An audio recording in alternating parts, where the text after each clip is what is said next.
경제를 읽는 스마트한 습관. 김윤경의 생생경제.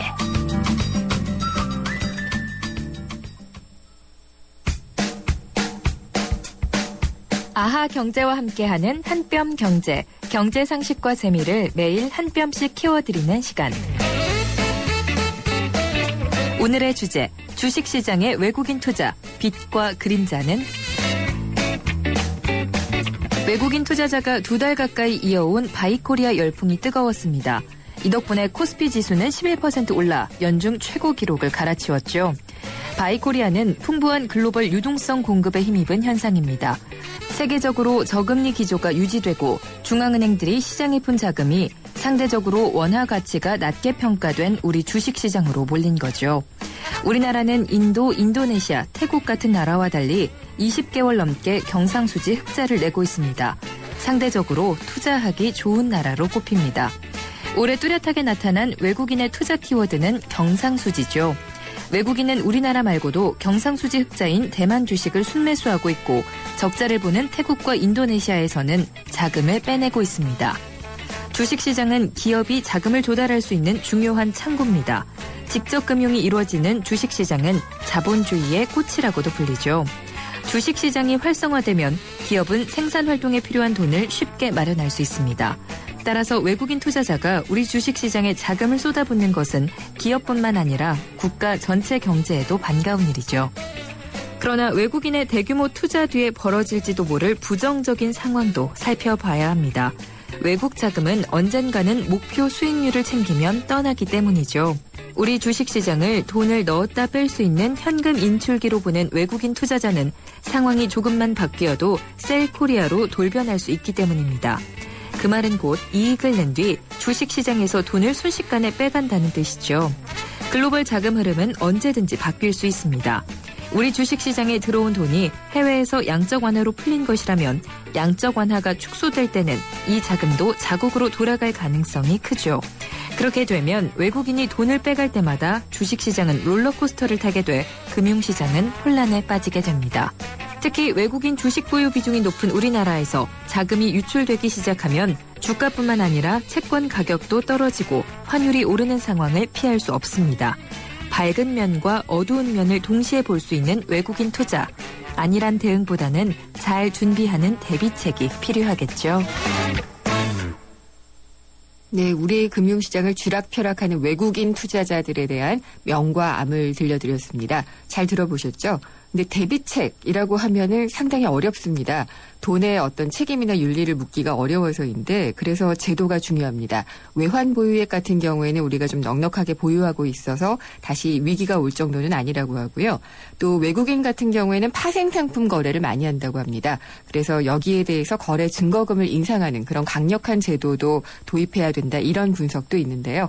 어쨌든 뭐 너무 규제하지 않는 쪽으로 하면서도 대비한다. 어렵지만은 준비해야지 될 것들인 것 같습니다. 생생경제 참여 방법 알려드리겠습니다. 문자 메시지 휴대전화 우물정의 0945번 그리고 YTN 라디오 앱 예스 트위터 YTN_이코노미 그리고 웹사이트 김윤경의 생생경제로도 참여하실 수가 있습니다. 함께해 주시는 분들 중에서는 추첨을 통해서 국립극단에서 공연을 하는 해경궁 홍씨 티켓을 보내드리겠습니다. 김윤경의 생생경제 3부 시작합니다. 갑작스런 질문 하나 드릴게요. 글로벌이란 뭘까요? 수출? 세계화. K-POP? 599개 부품 회사들이 자동차 회사와 함께 해외로 진출했다는 뉴스. 이건 어때요? 이렇게 따뜻하고 기분 좋은 글로벌. 더 나은 미래를 향한 동행. 현대자동차그룹. 김윤경의 생생경제. 정부 부채도 많지만은 공공기관들의 부채가 상당히 많습니다. 작년 말을 기준으로 하면은 493조 4천억 원, 국가 부채보다도 50조가 더 많은데요. 왜 이렇게 공기업들, 공공기관들 부실해진 걸까요? 바로 책임 경영이 안 되기 때문입니다. 방만 부실 경영이 되고 있기 때문인데 그건 또 왜 그럴까요? 바로 이 낙하산 인사 때문이라고 보입니다. 박근혜 대통령도 당선인 시절부터 새 정부에는 낙하산 인사는 없다라고 강력하게 발언을 했었는데 새 정부 들어서 임명된 공공기관장의 거의 절반, 45%가 낙하산 인사라고 합니다. 수치가 얼마나 정확한지는 모르겠지만 어쨌든 이 관행이 계속되고 있다는 건데 그래서 최근에 현우석 부총리가 파티는 끝났다 이런 발언을 해서 또 화제가 됐습니다마는 이런 발언이 과연 효과를 발휘할 수 있을 것인가라는 것에 대해서 국민들이 좀 많이 우려를 하고 있는 것 같습니다. 지금 공공기관들이 이렇게 부실해진 책임에는 뒤에는 이제 낙하산 인사가 있다 이런 분석을 할 수가 있는 건데 이렇게 되면 어떻게 개혁을 하는 것이 좋은지 좀 심도 있는 얘기를 하기 위해서 홍익대학교 경영대학장인 김종석 교수를 연결했습니다. 김 교수님 안녕하십니까? 네, 안녕하십니까? 예, 제가 지금 방금 공공기업들의 공공기관, 네. 공기업들의 부실이 아무래도 이 방만 부실 경영이기 때문이고 그것은 네. 낙하산 인사가 전제가 됐기 때문이 아니겠느냐라고 말씀을 네. 드렸는데 맞나요?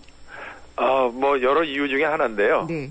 어떻게 보면 낙하산 인사 때문만이라고 보기에는 좀 여러 가지 다양한 배경과 이유가 있다고 봐야 되겠죠. 네. 낙하산 인사도 하나의 원인이 된다라고 볼 수는 있잖아요. 그러면요. 예. 네. 왜냐하면 지금 낙하산 인사라는 게 결국은 그러니까 능력이 검증되지 않은 사람이 네. 마치 이제 정권의 전리품처럼 이제 위에서부터 떨어졌다 그래서 낙하산이란 낙인이 찍힌 건데요. 네. 낙하산이라고 그래서 또 다 부정적으로만 볼 것도 아니죠. 예, 옥석을 물론입니다. 가려야죠. 네. 예, 내부에서만 승진된 사람이 최고 경영자가 된다면 또 그것도 문제가 좀 있겠죠. 네. 네. 그래서 정말 인재가 적재적소에 배치가 되어야지 무조건 낙하산 인사가 되면 안 된다 이런 그런 말씀이신데. 그렇죠. 그러니까 예. 누가 봐도 인정할 만한 능력을 가지고 배경을 가진 사람이라면 좋은데 네. 마치 무자격자 좀 누가 봐도 좀 이상한 사람이 네. 정권과 무슨 특별한 관계가 있다는 이유만으로 네. 무관한 분야에 이렇게 낙하산처럼 날라 들어가는 이제 그런 게 국민의 네. 공감을 얻지 못하는 거죠. 저 어느 정도 코드를 읽을 수 있는 사람은 또 필요하다는 생각도 들고요.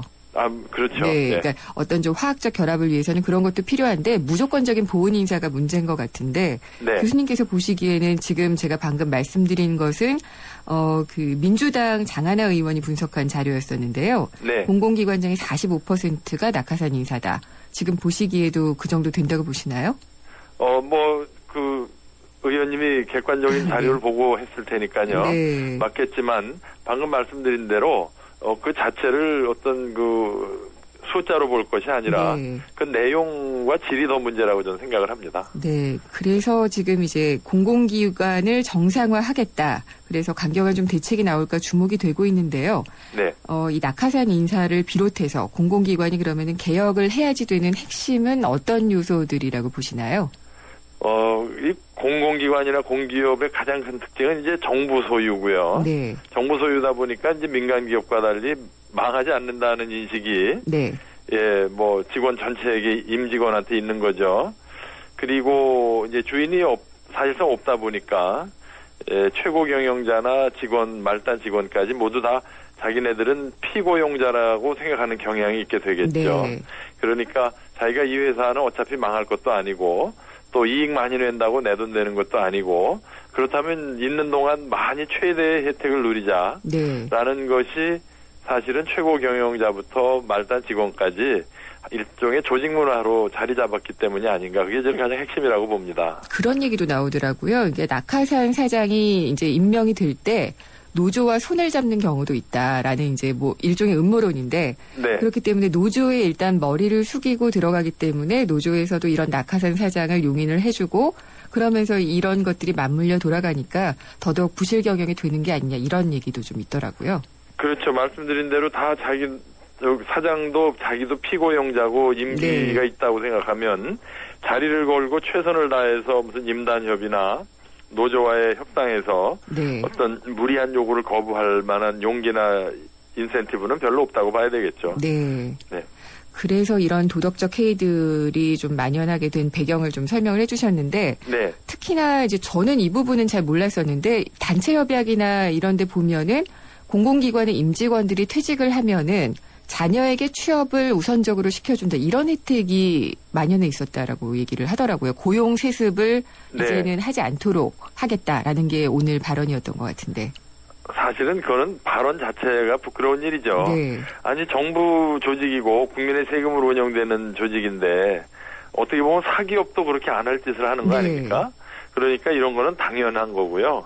그 외에도 고용세수뿐이겠습니까? 뭐 언론에 보도된 거 보면은 정말 민간 기업에서는 상상할 수 없는 네. 이런 혜택들을 누리고 있잖아요. 예. 예, 그게 다 국민의 세금이고 또 공공 목적을 위해 설립된 조직이 그 구성원들의 어떤 자신들의 사적 이익을 추구하는 모습을 보인다는 거는 그것이 이번에 아마 정부가 그 개혁을 해야 되는 핵심이 아닌가 생각합니다. 근데 이제 개혁을 해야 된다는 당위성은 당연히 정부가 발언을 해줘야지 되는 부분이니까 그 부분 자체는 시원한데요. 네. 이게 또다시 또 다른 어떤 실망감을 가져오지 않을까 우려되는 부분이 있어요. 항상 개혁이라는 거는 어떤 정부가 들어서든지 다 얘기를 했던 부분이라 네. 이런 도덕적 해이가 뿌리 뽑히지 않았던 데는 또 그만큼 말만 개혁했다는 그런 증거이기도 하니까요. 네. 좋은 지적이세요. 왜냐하면 이 공공부문 또는 공조직 또는 공기업의 문제는요. 네. 우리나라만의 문제가 아니고요. 예, 유럽에서도 많이 그 문제가 됐었고요. 네. 또 구사회주의 국가들이 항상 경제 체제를 전환하면서 지금 중국도 당장 지금 이 순간도 그렇지만요. 그 방만한 국영 기업이 항상 경제와 재정의 위기 네. 요인이 되는 거거든요. 그러니까 어떻게 보면 공조직의 본질적 속성입니다. 네. 그래서 많은 경우에 가능한 범위 내에서는 민간과 경쟁을 시키든지 네. 아니면 민간의 자본 참여를 통한 경영 참여, 민영화하고 조금 다른 거죠. 네. 이런 방식을 통해서 좀 자본시장이나 투자자들의 감시 감독, 네. 이 뭐 일부분이라도 경영진에게 가해진다면 정부가 그렇게 산하기관처럼 마음대로 다루는 나쁜 관행도 좀 억제될 것이고요. 네. 경영진의 인선이나 또는 경영 관행에서도 많이 개혁되지 않을까. 그래서 외국이나 많은 선진국의 경험을 보면 결국 정부의 어떤 통제로부터 자유롭게 허되 네. 어떤 시장의 압력이나 경영 감시 체제를 객관화하는 이런 방식이 항상 비교적 성공했던 방법이라고 보입니다. 그럼 뭐 이사회 구성이라든지 이런 걸 좀 손볼 수도 있을 것 같고요. 그렇죠. 정부도 사실 뭐 예를 들면 한국전력 같은 경우에 네. 주식의 상당 부분이 지금 주식시장에 올라와 있잖아요. 네. 민간인들도 투자하는 거 아닙니까? 그러나 경영권을 정부가 갖고 있다는 이유로 이제 공기업이라고 보는데요. 정부도 그냥 대주주 중에 하나로서 경영을 그냥 기업 차원에서 주주 차원에서만 참여하면 되는데 네. 이제 그것을 이제 정부의 정책이라는 이름으로 요금도 묻고 경영진 인선도 하고 투자 결정도 정부가 해주고 그러면 네. 경영진은 자율성이나 책임성이 없는 거죠. 그렇게 되면은 당연히 또 내가 그냥 먹을 것만 먹고 가자라는 식의 도덕적 해이가 나올 수밖에 없는 맞습니다. 그런 부분인 네. 것 같습니다. 네, 당연합니다. 그래서 이렇게 부실이 커진 것 같은데 지금 공공기관 부채가 너무 많은 것 같아요. 네. 예, 그래서 이런 부채를 해결하는 것은 결국은 또 우리 같은 서민들이 낸 납세자들의 돈인가 이런 생각이 들어서 조금 아쉽거든요. 네. 근데 이제 예. 부채가 많죠. 아까도 말씀하신 대로 네. 뭐 거의 500조에 달하는데요. 이 부채 자체가 많다는 게 문제가 아니고요. 부채가 빨리 늘어나는 속도하고요. 네. 그다음에 부채의 이 질이 문제입니다. 내용이. 네. 예를 들자면은 일반 기업도요. 대기업들도 회사채를 발행하거나 은행 부채를 질 때 그걸로 투자를 해서 계속 수익이 나면 부채가 많아도 아무 문제가 없습니다. 네. 문제는 이게 이제 사업용으로 경상비로 부채를 쓰기 시작하면 이제 이거는 자산이 담보가 안 되기 때문에 이제 악성 부채가 되는 거죠. 네. 대표적인 게 이제 정부 사업을 대행해 주는 거죠. 4대강 사업 같이. 예. 몇 조씩 그 나가는 것은 이제 자산 담보 가치가 불분명하기 때문에 이런 것은 이제 장기적으로 악성 부채가 되고 그래서 이런 정부 사업을 대행해서 늘어난 부채는 공기업의 부채로 볼 것이 아니라 네. 국가 부채로 봐야 될 겁니다. 그러니까 그 어떤 산정 방식을 조금 바꿔야지 된다는 그런 그렇죠. 말씀이시네요. 그러니까 이제 예. 부채가 많다, 뭐 부채 비율이 높다. 그래서 공공기관이 지금 무슨 뭐 부실이 크다라고 얘기하는 것은 어떻게 보면 조금 포괄적인 얘기고요. 네. 그 부채의 내용을 좀 들여다볼 필요가 있다. 그래서 부총리도 얼마 전에 그 부채 내용을 네. 자세히 들여다보겠다는 발언을 그래서 한 걸로 알고 있습니다. 얼마 전에 그런 그 산정 방식을 바꿔서 채무, 그러니까 부채가 더 많아졌다 뭐 이런 얘기도 나왔던 것 같은데 국가 채무하고 정부 채무하고 또 공공기관 채무하고는 조금 구분이 되어야지 되는 부분이 있죠. 네, 이번에 그 산정 방식을 바꾼 건 이제 국가 채무고요, 네. 정부 채무. 예. 그 안에 이제 국영기업체의 악성 채무를 얼마나 반영하느냐라는 네. 그 내용이 좀 포함이 됐죠. 그게 반영이 이번에 안 되는 쪽으로 됐었나요? 되는 쪽으로 됐었나요? 그 아직은 결론이 안 난 걸로 알고 있습니다. 네. 그래서 이게 반영이 되면은 부채 규모가 훨씬 더 늘어나서 우려된다. 뭐 이런 점이었었던 것 같아요. 이제 그러니까 그 짐작컨대 굉장히 많을 텐데요. 우리 네. 하나하나 보면 네. 이게 방만한 경영 때문이냐, 투자성 부채냐, 아니면 정부 사업을 대행한 결과냐를 놓고 네. 그 모호한 점이 굉장히 많기 때문에요. 사실은 그게 쉬운 건 아니고요. 네. 선진국의 경우에는 이제 우리나라 같이 공공기관이나 공기업이 정부 사업을 이렇게 대규모로 하는 경우가 거의 없기 때문에 선진국에서는 별 문제가 안 됩니다. 그러면 선진국에서는 이렇게 그냥 공기업에 발주를 주는 형태가 아니라 경쟁 입찰을 통해서 할 수 있도록 하는 그런 환경이 좀 마련되어 있다는 말씀이시죠? 물론이죠. 그리고 네. 정부가 해야 될 일은 정부가 자체 예산으로 하지 네. 공기업으로 하여금 채권을 발행해서 부채로 하게 하는 네. 이건 어떻게 보면 세금을 우회하는 거거든요. 네. 네, 그래서 이런 거는 선진적인 행태도 아닐 뿐 아니라 선진국에서는 잘 없는 일입니다. 그러면 이런 그 부실 채권화가 된 공공기관의 채무나 이런 것들은 어떻게 해결하는 게 좋을까요? 글쎄요, 우선 이 빨리 늘어나는 속도를 우선 통제하고요. 네. 그다음에 이 악성 채무요. 도저히 뭐 예를 들면 코레일이나 네. LH공사나 이런 거 뭐 몇십 조를 너무 어떻게 많죠. 갚겠습니까? 예, 네. 그 수익. 그래서 이런 거는 장기적으로 정부가 지급 보증을 하든지 해가지고 이제 떠안는 방식으로 하고요. 네. 어느 정도 통제가 가능한 단계에서 이제 재정 자립을 추구해야 될 겁니다. 좀 중장기적인 해결을 그렇죠. 이게 뭐 해야겠네요. 몇십 조를 어떻게 뭐 1, 2년 사이에 해결한다는 것은 불가능한 거고요. 네. 더 이상 악화 안 되게 안정화시킨 다음에 차근차근 이제 부채의 내용을 검토해 나가야 되겠죠. 근데 또 교수님 말씀해 주신 부분을 보니까 이제 민간 기업들이 이런 부분들을 또 맡게 되고 이렇게 되면은 공기업의 또 존재감이 떨어질 수도 있을 것 같고요. 물론 네. 경쟁을 통해서 더 강해질 수도 있겠지만은 그렇게 되면은 자연적으로 좀 구조 조정이 되는 효과도 있을까요? 그렇죠. 그러니까 뭐 흔히들 이제 좁은 의미의 민영화만 가지고 네. 많은 분들이 우려하시는데요. 그 민영화뿐 아니라 예를 들면은 그 정부가 독점하던 영역에 네. 민간이 참여하게 하는 거는 민영화가 아니잖아요. 네. 그렇게 해서 좀 공공부문에게 자극을 준다든지 또는 이 자본 참여를 함으로써 네. 정부 관리들에 의한 일방적인 통제가 아니라 네. 이쪽 금융시장의 어떤 그 모니터링이랄까요? 감독. 감시, 예. 주식 가격의 등락을 통한 어떤 투자자들의 감시, 네. 이런 것들이 들어가면 지금보다는 훨씬 그 공기업들의 도덕적 해이나 네. 방만한 경영이 많이 억제가 될 겁니다. 네. 이런 것도 넓은 의미의 예. 민간 참여라고 할 수 있겠죠. 네. 근데 한전은 잘 안 되더라고요. 예. 예. 좀 잘 됐으면 좋겠는데 방침 들려주신 부분들 유익한 부분 많았던 것 같습니다. 네. 오늘 말씀 감사합니다. 네, 감사합니다. 예, 홍익대 김종석 교수와 말씀 나눴습니다. 휴대폰 요금제요? 뭐 사장님이라고 별거 있나? 이랬던 고창석 씨가 휴대폰 요금제요? 사장님이면 U+ 사장님 요금제를 써야지. 요금제만 가입해도 추가 비용 없이 모바일 홈페이지에서 쿠폰까지 가게 홍보에 힘이 되는 U+ 사장님 요금제 U+. 이원 모델 김연아예요. 훈련으로 지칠 때마다 제게 에너지를 준 건 러브, 팬들의 사랑과 피플, 국민 여러분들의 파이팅이었어요. 그리고 그린, 더 깨끗한 세상을 만들기 위한 이원의 응원까지 모두 감사합니다. 예, 잠시 후 4부에서는 노무 상담이 있습니다. 상담이나 의견 있으신 분들은 문자메시지 휴대전화 우물정 0945번 또는 YTN 라디오의 새로운 앱 예스에서 YTN 생생경제 프로그램에 실시간으로 참여 메시지와 사연 남겨주시면 됩니다. 그럼 잠시 후 4부에서 뵙겠습니다. 초등학교 선생님이 학생들에게 물었습니다. 얼음이 녹으면 뭐가 될까요? 모두들 하나같이 물이 됩니다. 라고 대답했습니다. 당연한 정답이죠. 하지만 유독 한 어린이만이 얼음이 녹으면 봄이 됩니다. 라고 다른 대답을 했습니다. 창의적인 교육이란 이런 것이 아닐까요? 정답 찾기 교육에 길들여진 우리 교육의 자화상. 더 늦기 전에 자유로운 사고를 통해 스스로 생각의 힘을 키우는 창의지성 교육이 필요합니다. 이 캠페인은 경기도 교육청이 함께합니다. 행복한 경기 교육.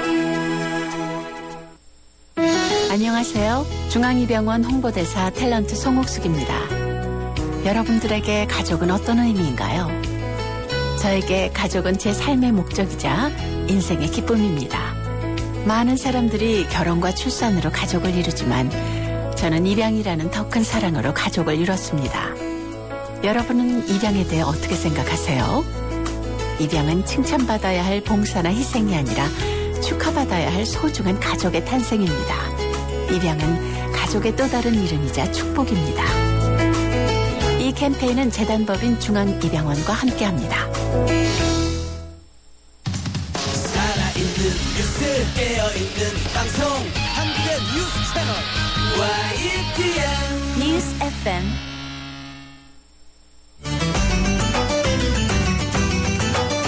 한 걸음 더 경제와 가까워지는 오후 김은경의 생생경제.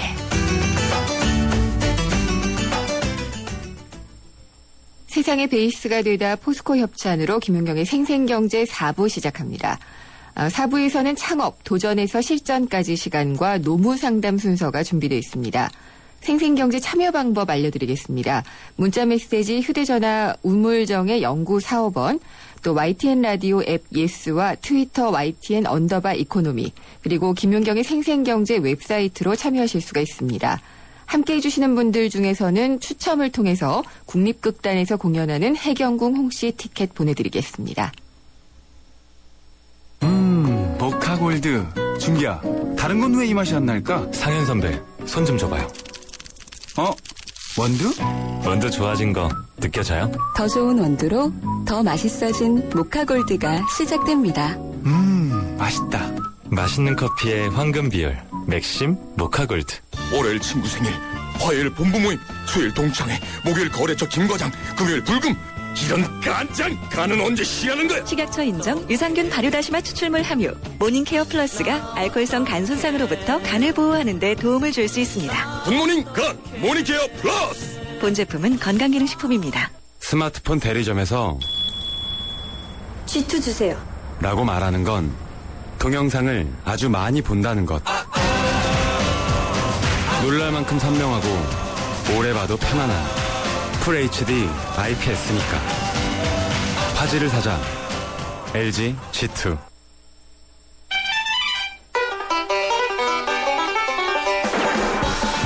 생생 재테크 정보 듣다 보면 어느새 터득되는 재테크 가이드.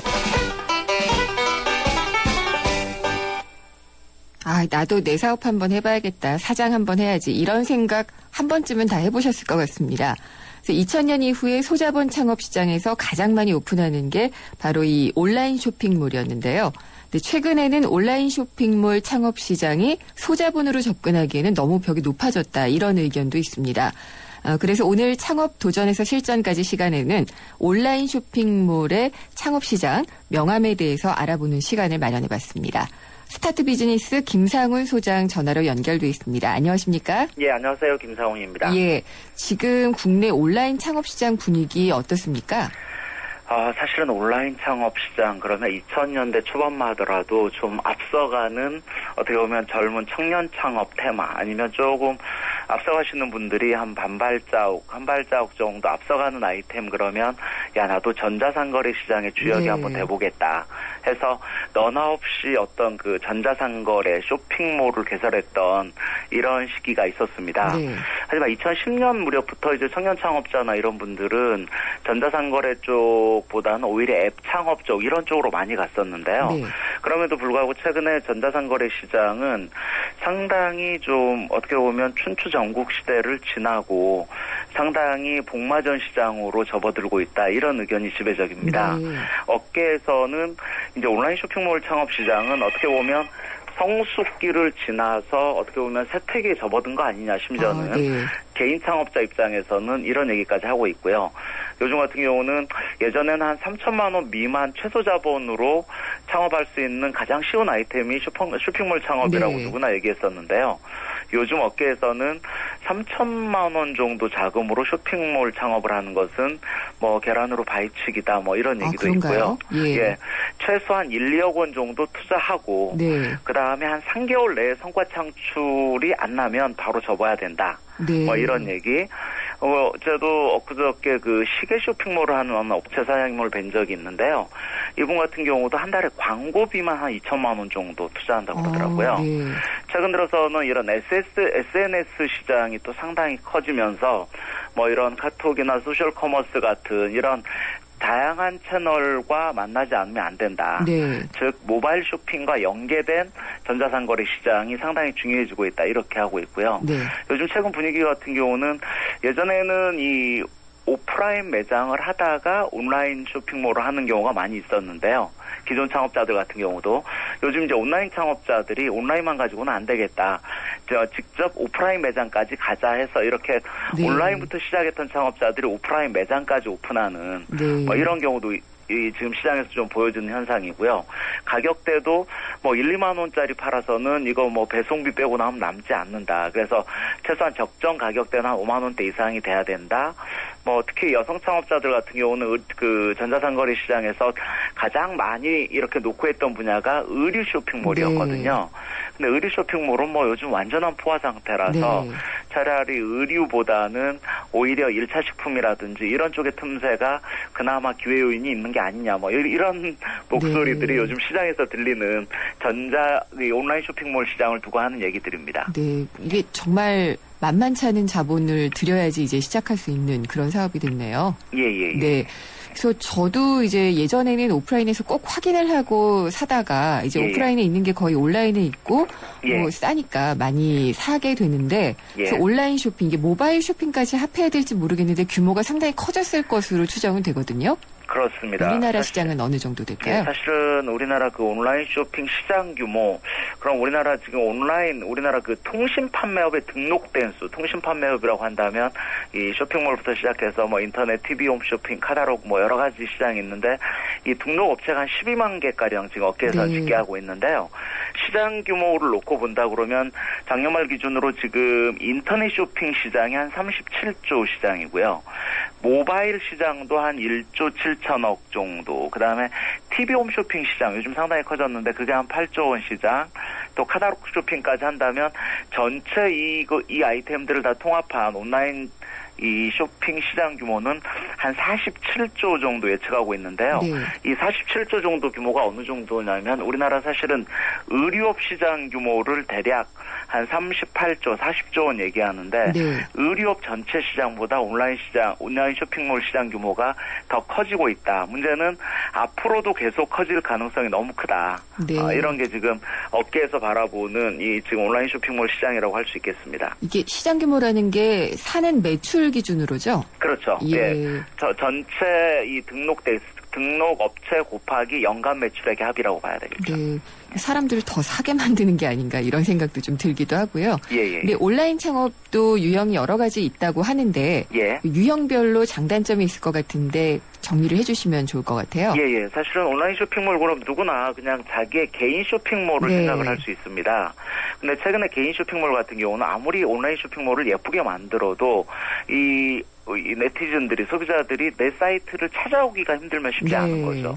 그러다 보니까 요즘 같은 경우는 이 개인 쇼핑몰이라고 하더라도 소위 말해서 오픈마켓, 뭐 지마켓, 옥션, 11원가 같은 네. 이런 오픈마켓에 탑재하면서 또 개인 쇼핑몰도 운영하는 뭐 어떤 분들은 아예 개인 쇼핑몰은 차치하고 그냥 오픈마켓에서만 출점하는 경우가 있는데요. 네. 그러다 보니까 이런 오픈마켓을 운영하는 지마켓이나 옥션, 11원가 같은 이런 브랜드들이 절대 갑에 위치해 있습니다. 백화점 같은 존재가 된 거네요. 예, 그렇죠. 네. 그러다 보니까 요즘 뭐 온라인 쇼핑몰 입점 수수료가 많게는 매출액 대비 15%까지 수수료를 내야 되기 때문에 운영자 입장에서는 야 수수료 떼고 뭐하고 하면 별로 남는 게 없다 이런 얘기 있고요. 네.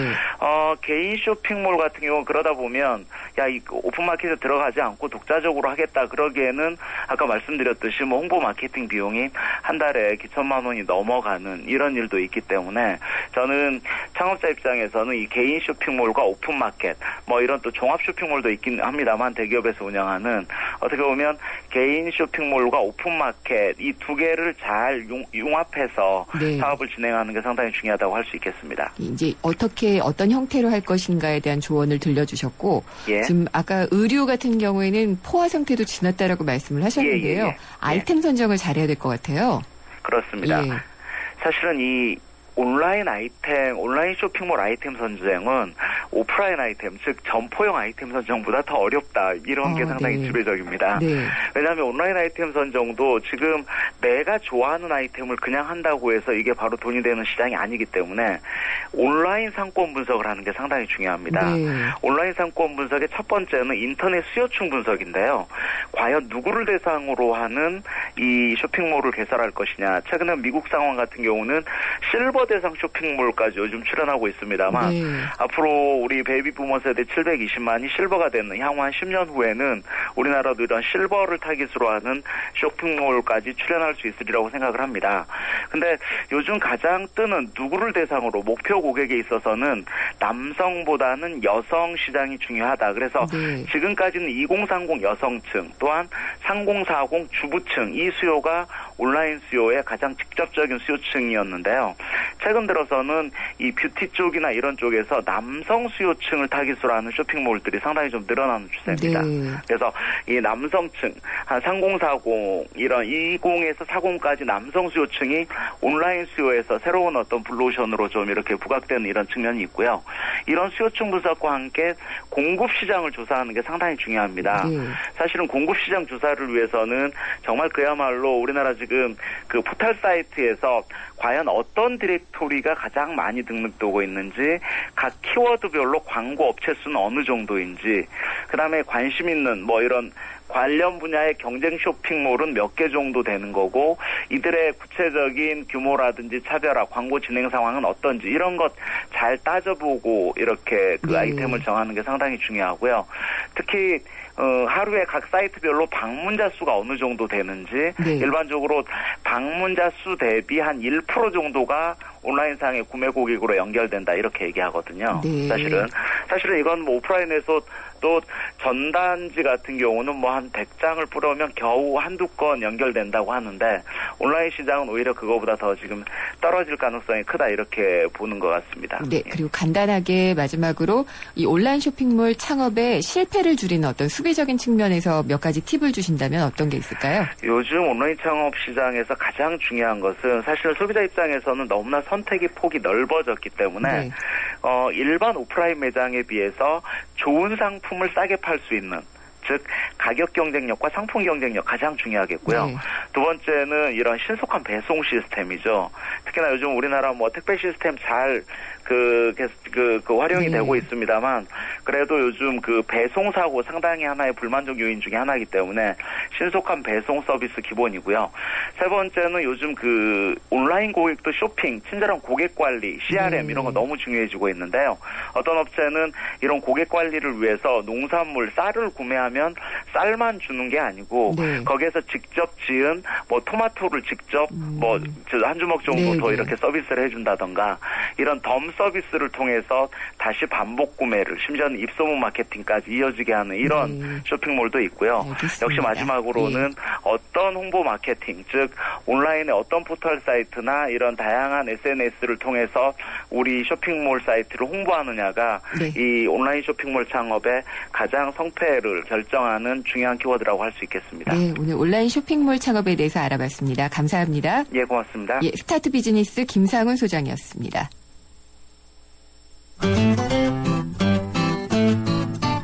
생생경제를 다양하게 만나는 방법.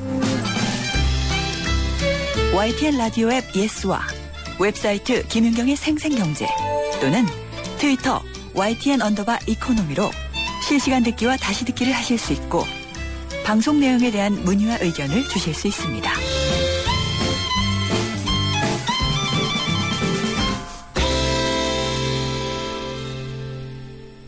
김윤경의 YTN 생생경제, 오늘 노무 상담이 있습니다. 짧은 문자는 50원, 긴 문자는 100원의 휴대폰 문자 메시지 샵의 0945로 문의를 하시거나 YTN 라디오의 새로운 앱 예스에서 생생경제 프로그램에 참여 메시지나 사연을 남겨주시면 됩니다. 트위터나 인터넷 홈페이지로도 상담 신청하실 수가 있고요. 지금 노무 상담 해주기 위해서 노무법인 정성의 방성환 노무사께서 스튜디오에 바로 자리를 해주셨습니다. 안녕하십니까? 네, 안녕하세요. 네. 노무, 세무 이런 게 저는 제일 어렵더라고요. 노무 어려운데 제가 쉽게 해드리잖아요. 네.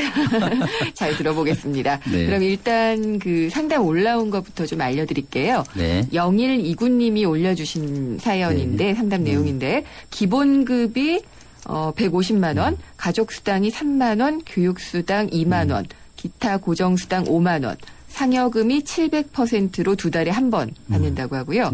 보통 하루 일하면 10만 원 정도가 나옵니다. 연차도 있고 월차는 매달 한 번씩 나오고 연말에 안 쓴 걸 돈으로 준다고 하네요. 통상임금이 올라가면은 이런 조건일 때 나에게 어떤 점이 좋은가, 상여금이 올라갈 수 있느냐라고 문의를 해주셨습니다. 네. 예, 일단 통상임금이 지금 가장 이슈인 것 같아요. 그래서 그렇죠. 이게 무엇이고 지금 말한 이 기본급, 수당 뭐 이런 것들 다 얘기를 하셨는데 여기에서 통상임금이 어디까지인지를 분석을 해주시면 좋겠네요. 통상임금은요, 그 네. 개념이 법에 나왔는데요.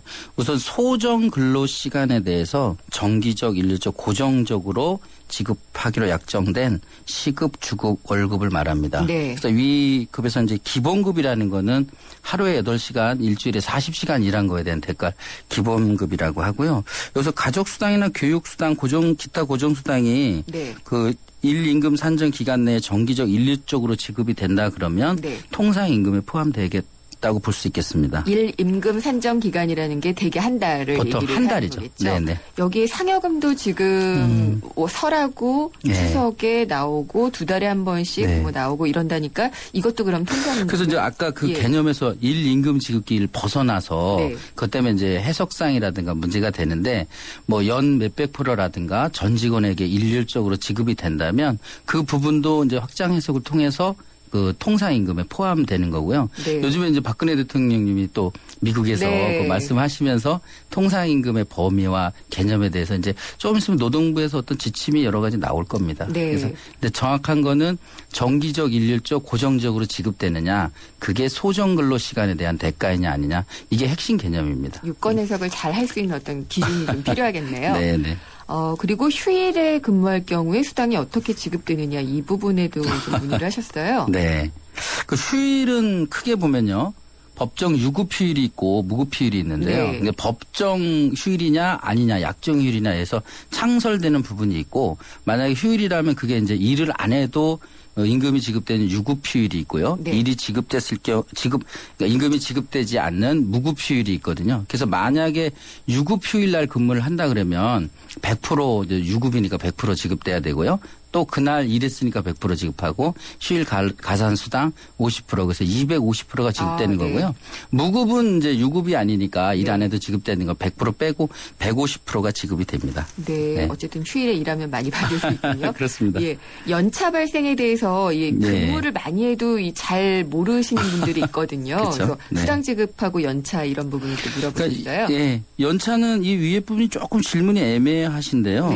연차는 1년에 8할 이상 출근을 했을 경우에는 15일이 발생하고요. 그러니까 1년, 2년 차는 15일이고 경년으로 해서 3년, 4년 차가 16일 이렇게 해서 상한 25일을 하고 있거든요. 그래서 이제 여기 0129님 경우에는 10년간 근무를 하셨다니까 또 계산을 해보면 19일이 발생을 합니다. 그래서 이제 실제로 19일이 발생했으면 우선적으로 사용을 하셔야 되는데 사용을 하지 않으면 자동적으로 수당으로 전환되거든요. 그렇기 때문에 그걸 한번 계산을 해보시고 본인이 사용하신 거와 실제로 사용하지 못했을 때 수당이 얼마인지 그 차액이 만약에 발생하신다 그러면 뭐 노동부에 진정을 하시거나 차액을 회사에 청구하실 수 있습니다. 그건 법적으로 당연히 발생하는 거기 때문에 그 차액은 당연히 청구하실 수 있습니다. 청구할 수 있는데 보통 회사에서는 휴가를 가라라고 말을 휴가 가는 게 이제 요즘에 촉진 제도가 새롭게 생겨서 6개월 전에 촉진케 하고 사용하지 않으면 아까 얘기하는 수당으로 자동 전환되진 않고요. 휴가권이 소멸되는 이런 제도가 있습니다. 아, 휴가권이 소멸이 되나요? 네, 그게 촉진 제도입니다. 그 기업에게 유리한 거 아닌가요? 상여금도 올라가느냐라는 질문을 주셨는데 이것도 좀 애매한 부분인 것 같아요. 애매하네요. 예. 근데 상여금은 아까 말씀드린 대로 그 상여금을 어떤 기초로 할 거냐는 그 약정에 의하게 돼 있거든요. 법에 어떤 기준은 없어요. 네. 그래서 지급을 할 것인가 아니면 지급한다 그러면 그게 기본급을 기준으로 할 건지 평균 임금을 기준으로 할 건지 통상임 그건 약정하기 나름이거든요. 네. 그래서 어떻게 약정에 하느냐에 따라 다른 거지 꼭 상여금이 올라간다 이렇게 볼 수는 없을 것 같아요. 네. 그러니까 아까 근데 통상임금을 기준으로 한다 그러면 아까 얘기한 대로 그런 수당 등이 통상임금에 포함돼서 올라가면 당연히 상여금도 올라가겠죠. 시간의 근무가 좀 이렇게 일률적으로 있는 업체라든지 이런 네. 곳들은 조금 도움이 될 수 있을 것 같아요. 통상임금이 늘어나는. 그러니까 시간의 근로는 아까 얘기한 대로 소정 근로 시간에 대한 소정. 대가는 아니잖아요. 그러니까 네. 통상임금에 포함되지 통상임금은 않고 아니고. 평균 예. 그러니까 퇴직금을 산정하는 평균 임금에는 포함이 됩니다. 알겠습니다.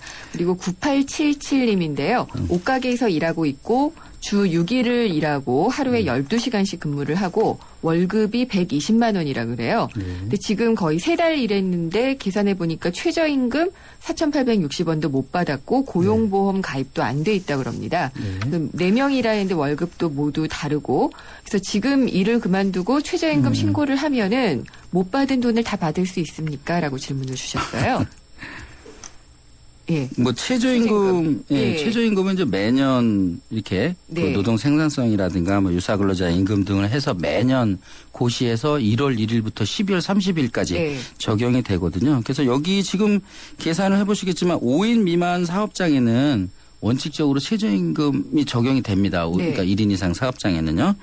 그래서 지금 여기 질문이 최저임금이 이제 지금은 못 받았기 때문에 네. 그거에 대해서 이렇게 못 받았다라고 신고를 하면은 네. 못 받은 돈을 받을 수 있느냐라는 그렇습니다. 그런 예. 부분이네요. 노동부에서는 예. 최저임금 부분을 가장 강력하게 규제를 하고 있거든요. 네. 그래서 최저임금은 네.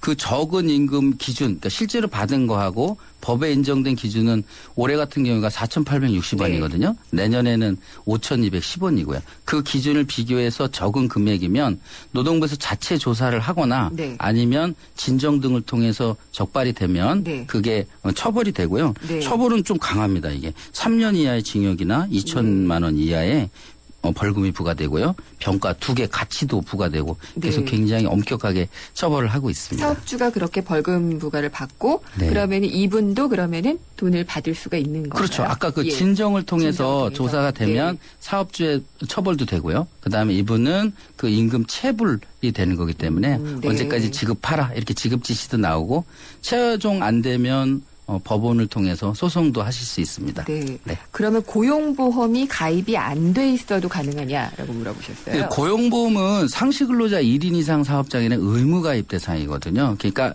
고용보험하고 최저임금하고 상관이 없는 거고 직권으로 성립신고를 하게끔 합니다. 1인 이상 사업장이 되면 14일 이내에 사업장에서 이제 취득신고를 해야 되거든요. 네. 안 했으면 그건 사업장의 의무 위반이기 때문에 의무 위반이 발견되면 직권으로 다시 소급해서 그때 성립신고를 하고 네. 취득신고도 하게끔 하는 제도도 있습니다. 네, 지금 바로 문자로 문의가 들어온 게 있어서요. 네. 7197님인데 프리랜서 계약자는 퇴직금이 없나요? 4대 보험은 다 내고 있고 이거 항상 궁금한 부분이에요. 근데 프리랜서라는 거는 말 그대로 개인 사업자라는 네. 거고요. 개인 사업자라는 건 어떤 근로 관계가 아니라 그 어떤 개인 대 개인 간의 도급 계약이라는 거거든요. 네. 그러니까 자유롭게 자기가 어떤 일을 한다는 거죠. 그러니까 원칙적으로는 근로자가 아닌데 실질을 따져봤을 때 뭐 학원 강사분들이라든가 이런 분들은 실질적으로 근로의 사용 종속 관계에서 일을 하거든요. 네. 그렇기 때문에 그런 노동부에서는 실질 관계를 따지거든요. 그 따져봤을 때 근로관계가 인정된다. 그 기준은 대법원 판례에서 12가지 기준을 나열하고 있습니다. 네. 그 기준을 하나씩 판단해 봤을 때 근로자성이 인정된다면 퇴직금도 적용되고요. 네. 당연히 4대 보험 가입 대상이 됩니다. 알겠습니다. 네. 좀 어려운 노무 상식에 대해서 많이 상담을 해주셨습니다. 열심히 일하는 여러분을 위한 노무 상담 다음 주에도 또 해주시면 감사하겠습니다. 감사드립니다. 네, 고맙습니다. 노무법인 정성의 방성환 노무사님이었습니다. 나 강동원 언제 어디서나 아메리카노를 마신다. 루카를 마신다.